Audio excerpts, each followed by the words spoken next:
21번째인지 22번째인지 세기도 힘든 부동산 대책이 등장한 직후 김상조 청와대 정책실장은 브리핑을 열었습니다. 이 자리에서 대책이 아직 끝난 게 아니다라는 말을 했죠. 그 경고가 현실화되고 있는 걸까요? 정부와 여당에서 최근 며칠간 연달아 공격적인 발언이 쏟아지고 그 발언의 수위만큼이나 강력한 대책이 예고됐습니다. 지난번 6.17 부동산 대책의 핵심이 대출 규제였다면 이번에는 세금 문제가 본격 거론될 것이란 전망인데 전문가와 함께 하나하나 짚어보겠습니다. 이재문 창조도시경제연구소장 나왔습니다. 소장님 안녕하십니까? 네, 안녕하십니까? 네, 먼저 요새 하도 여기저기서 부동산 대책 관련 이야기가 나와서 상황을 좀 정리를 해야 될 것 같습니다. 네. 일단 여당에서는 다주택자와 법인에 대한 종합부동산세 강화 카드를 꺼내 들었고 정부 쪽에서는 오히려 이 잔금 대출 규제를 일부 완화해주겠다는 식의 좀 규제를 풀어주는 대책을 내놓겠다고 밝혔어요. 지금 상황이 좀 어떻게 돌아가고 있다고 보십니까? 그러니까 이제 잔금 대출 부분은 이제 일주택자들이 이제 청약을 통해서 이제 받았을 경우에는 이제 투기 지역이라든지 규제 지역으로 됐을 때에는 이제 한 10% 정도 이렇게 대출이 규제되잖아요. 예. 그런 것들을 좀 통해서 실수요자들을 보호하겠다라는 어떤 이제 의도가 담긴 것 같고요. 지난번 이제 6.17 대책에서 이제 나온 거는 이제 크게 따져본다라면 법인 규제와 그다음에 이제 갭 투자자들을 억제하기 위한 어떠한 이제 대출 규제 및 이제 법인에 대한 어떤 종부세율을 3% 내지 4%를 부과하겠다라는 게 이제 주도 내용이었었죠. 예. 자, 그러면 지금 시장이 어떻게 돌아가고 있는지도 한번 짚어보겠습니다. 6.17 대책 발표 이후에 서울의 아파트 거래량이 늘었다라는 식의 발표가 있었는데 이 상황을 놓고 지금 버티다 못한 집주인들이 규제에 밀려서 결국 집을 내놓고 그래서 거래량이 늘어나는 소위 공급이 늘어나는 효과가 발생했다고 봐야 하는 겁니까? 아니면 수요자들이 결국 규제를 집주인들이 내려가서 집을 내놔서 집값이 떨어질 걸 기대하다가 계속 규제가 나오니까 아이고 안 되겠다 하면서 집을 결국 사서 거래량이 늘어나는 뭐 이런 상황이 펼쳐지는 겁니까? 둘 중에 어떤 거라고 봐야 될까요? 일단 공급 요인이 있었다라고 본 거는 이제 6월 30일 일일부로 이제 함몰되는 양도세에 대한 어떤 비과세 규정이 이제 없어지면서 이제 거기에 따르는 이제 비과세 양도세 중과에 대한 우려를 가졌던 분들이 이제 일부 집을 내놓은 것으로 좀 기인돼서 최근에 이제 시중에 이제 공급이 됐고 이제 그 물량은 어느 정도 이제 소진이 됐다라고 보여집니다. 네. 그 다음에 이제 집값은 여전히 오를 것이고 정부 대책이 나오면 집값은 더 올라갈 것이다라고 하는 기대된 어떤 투기 수요들이 그 매입에 또 가세를 하면서 이제 최근에 이제 거래량이 조금 이제 증가된 걸로 보여지는데 이제 우리가 시점 조정을 좀 해야 될 필요가 있는 게 이제 6.17 대책 이후에 실질적으로 이제 주택 거래량이 다 이제 합산이 되고 그다음에 주택 가격이 어느 정도 올랐는지 이렇게 됐을 때에는 지금은 부동산 거래가 있을 때에는 거래 후 30일 이내에 이제 부동산 거래 신고를 하게 돼 있지 않습니까? 그렇죠. 이제 그것이 집계가 나오는 어떤 그 기간이 됐을 때 실질적으로 6.17 대책이 시장에 어떻게 반영이 되고 6.17 대책의 어떤 긍정적인 효과와 부정적인 효과가 이제 나타날 것으로 보여집니다. 그러니까 한마디로 아직은 평가하기 좀 이르다라는 말씀이신데 자, 이제 뭐 여당이나 정부 쪽에서 나오는 추가 대책들 거론되는 이야기들을 좀 종합을 해보면 결국 이번에는 세금 대책이 될 것 같습니다. 그중에서도 종부세 대책이 될 것 같은데 뭐 기존에도 한번 12, 16 대책부터 계속해서 조금씩 세율을 올리겠다라고 이야기를 했던 그 세목인데 이거를 진짜 종부세를 내놓겠다라는 식의 이야기가 나왔어요. 세율을 뭐 더 높이겠다라는 말인 것 같은데 어떤 식의 대책이 좀 나올 거라고 보십니까? 그러니까 이제 제가 생각할 때 아직까지 이제 정부에서 또 뭐 12.16서부터 이제 계속 종부세 개정안을 내놓고 이제 이렇게 했지 않습니까? 예. 근데 실질적으로 투기 시장을 억제하기에는 사실 종부세가 종이 호랑이에 이제 불과했다는 거죠. 결국에 뭐냐면 종이 호랑이에 불과할 수밖에 없었다라는 거는 법령이 제때 개정되지 않았기 때문에 이 종부세의 어떤 인상 효과가 시장에 미치는 효과가 전혀 없었기 때문에 이제 종부세를 경시하는 어떤 사항이 있었고요. 그다음에 이제 우리는 지금 이 종부세에 대한 명목세율에만 이 몰입이 돼 있습니다. 그러니까 이제 개인이 종부세를 4% 이상을 내려면 재산을 150억 이상을 갖고 있어야지 4%의 세금을 내는데 이것이 또 부부를 공유로 갖고 있게 된다 그랬을 때는 이제 또 세금이 반감되는 효과가 있고 이제 계속 이렇게 돼 왔기 때문에 종부세가 어떻게 보면 종이 호랑이가 되고 투기 억제 수단이 이제 실질적으로 작동하지 않았다라고 이제 보여지는데요. 이번에 이제 여당하고 대통령께서 이제 말씀하신 부분 중에서는 이제 이 종부세가 실질적으로 시장에 영향을 미치기 위해서는 명목세율보다는 일단 실효세율이 이제 높아져야 된다라는 그러니까 어떤 다양한 방식으로 세금을 그렇죠. 깎아주던 걸 못 깎게 하는 하겠다는 거죠. 이제 제일 지금 이제 거론되고 있는 것이 기본 공제액을 없애거나 줄이겠다라고 얘기한 거죠. 실질적으로 이제 6.17 대책에서는 법인이 부동산 투자한다라고 얘기했을 때에는 기본 공제액 6억을 없앴지 않습니까? 예. 그렇게 되면 이제 종부세가 실질적으로 투기 수요한테는 이제 과도한 부담으로 이제 작용을 하겠죠. 그렇게 됨으로써 매물을 내놓을 것이다라는 것에 이제 일부 초점을 맞추고 있는 것 같습니다. 그렇군요. 자, 그리고 야당에서 반발을 했는데 뭐 반발하는 것까지는 예상이 됐던 수순이었는데 그 논리가 결국은 종부세를 올리면 그 부담이 세입자에게 전가될 것이다라는 부분인데 뭐 현실성이 좀 있는 관측이라고 보십니까? 글쎄 저는 뭐 그 현실성이 없다라고 봅니다. 왜냐하면 올해 종부세가 부담이 이제 만약에 이제 종부세가 정부 원안대로 아니면 이제 실효세율을 강화하는 방향으로 개정이 된다고 하더라도 이 예. 종부세는 2021년부터 이제 부과되는 어떤 상황이고요. 네. 그 전에 이제 이것이 임차인이라든지 이런 분들한테 전가되는 거를 막기 위해서 임대차 3법을 먼저 저는 개정을 할 거라고 봅니다.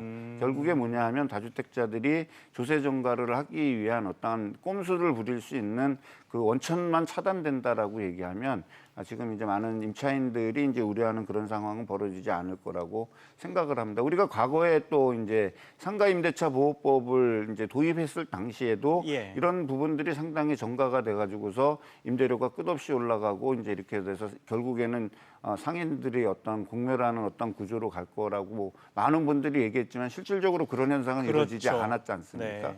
그러니까 너무 지나친 어떠한 확대 해석이라든지 이제 이런 것들을 침소봉대하는 거는 조금 이제 좀 자제가 돼야 되는 그런 상황이 아닌가 싶습니다. 그렇군요. 지금 방금 말씀하셨던 임대차 3법 마침 이제 어제부로 국회 3법이 모두 발의가 완료가 됐습니다. 마지막 법안까지 발의가 되면서요. 그래서 전월세 신고제와 전월세 상한제 그리고 계약갱신 청구권제까지 모두 3개의 법안인데 일단 어떤 내용들인지 좀 설명을 부탁드리겠습니다. 일단 이제 뭐 전월세 신고제 같은 경우는 이제 부동산 거래 신고에 관한 법률을 이제 개정해서 부동산 임대 계약이 있었을 경우에 임대 계약에 대한 내용을 이제 전반적으로 이제 지자체에 신고를 하게끔 되는 거죠. 근데 이제 이 전월세 신고제는 모든 지역은 아니고 이제 전세 가격이라든지 이제 이런 변동성이 큰 어떤 지역을 중심으로 이제 이루어질 거라고 보기 때문에 네. 구체적으로 이제 적용이 예상되는 지역은 이제 수도권이나 대도시, 광역시 중에서 이제 일부 지역이 적용될 거라고 보여지고요. 네. 나머지 이제 전월세 상한제라든지 계약갱신 청구제 같은 거는 이제 주택임대차보호법을 개정해서 이제 지금 나오는 이제 법안들의 어떤 평균적인 수준을 보면 한 2년에서 6년 정도의 임차권을 보장해주고, 네. 그다음에 그 범위 내에서 5% 이내에서 이제 전월 금액을 이제 인상하는 어떤 그런 구조로 가닥이 잡히지 않을까 이렇게 생각을 합니다.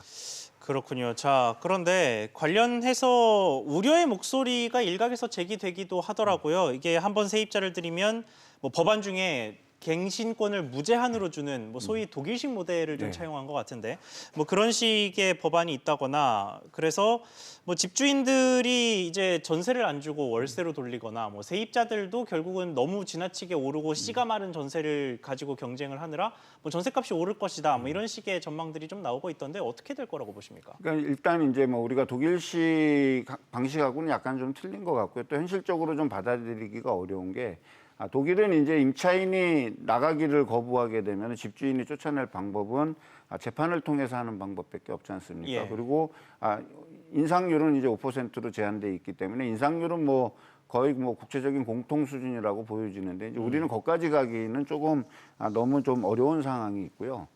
그다음에 이제 우리나라 그 다주택자들이 가지고 있고 또 갭 투자자들이 극성을 부릴 수 있었던 거는 이제 전세제도죠. 네. 전세제도였고 그 전세제도는 어떤 의미에서 본다 그러면 집주인들이 가지고 있는 부채거든요.